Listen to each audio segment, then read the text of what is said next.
Hello from Keysight R&D Center in Malaga Science Park, Spain. In 2022, there will be 60 billion devices connected.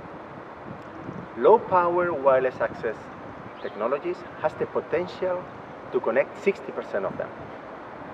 NB-IoT is probably the best technology, providing low-power, low-cost connections to billions of devices.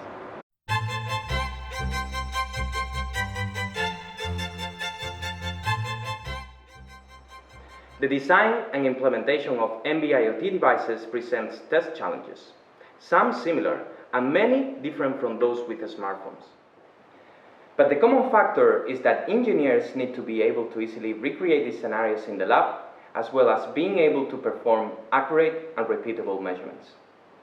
The use of a network emulator like the Keysight UXM can greatly simplify this task and help engineers bring reliable IoT-enabled devices to market more quickly. Let me show you now a real demonstration of how you can test NB-IoT using the UXM.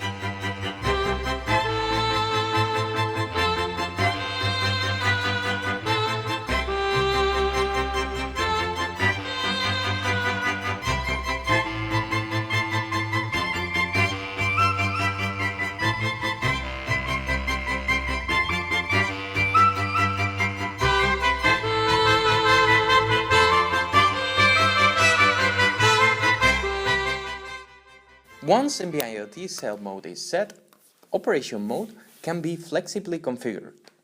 In this case, we have an in-band UE.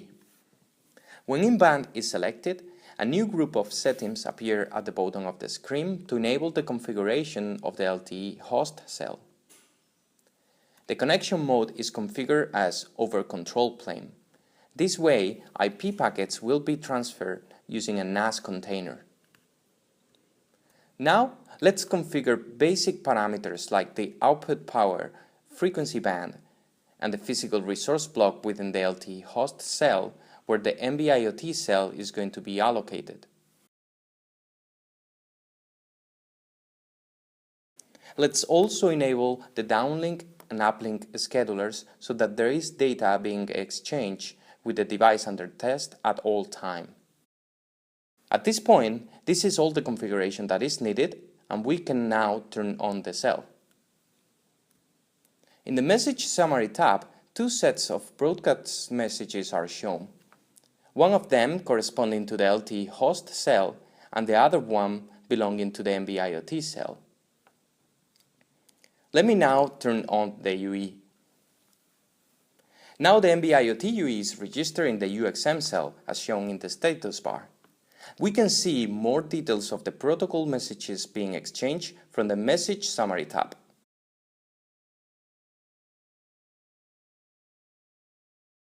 Let's now take a look to the status of the transmissions from the Blur Throughput tab.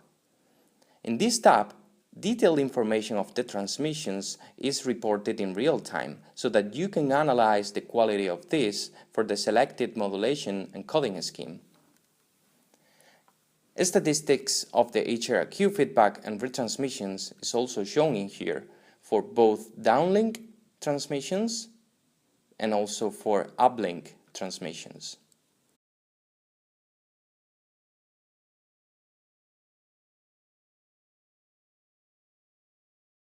You can also check the device is properly transmitting for different configurations of the scheduler. Let's, for example, change the coding scheme and see how the throughput is immediately incremented in the uplink with still no blur in any of the transmissions.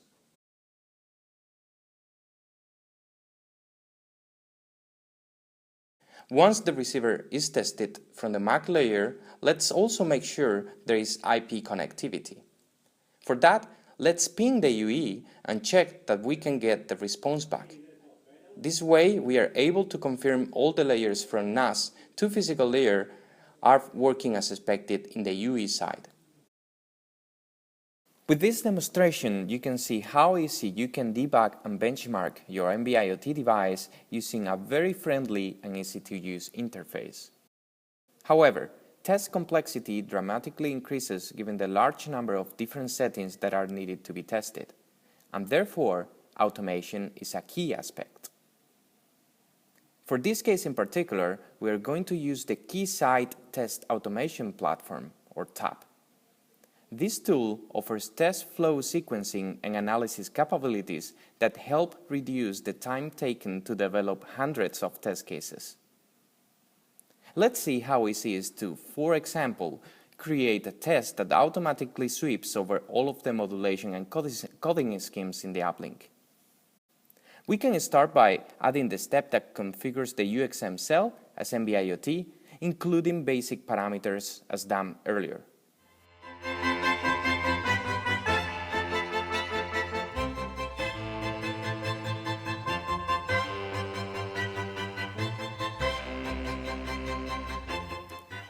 Then we would add the steps to activate the cell and AT commands to automatically switch on the device under test. Once we have the steps added to register the UE, we are going to set up a sweep loop to check the result over multiple MCS. I have also included a delay in the sequence so that we can see how the throughput changes over time.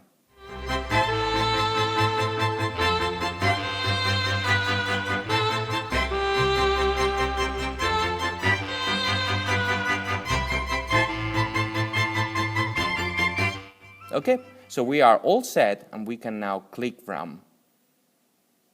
In the bottom of the screen, it is the UXM user interface, which is going to show in real time the changes applied from TAP.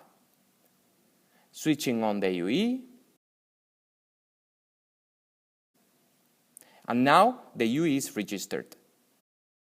In the Throughput tab, the green line is showing the uplink throughput, and you can see it change over time, given we are automatically changing the modulation and coding scheme.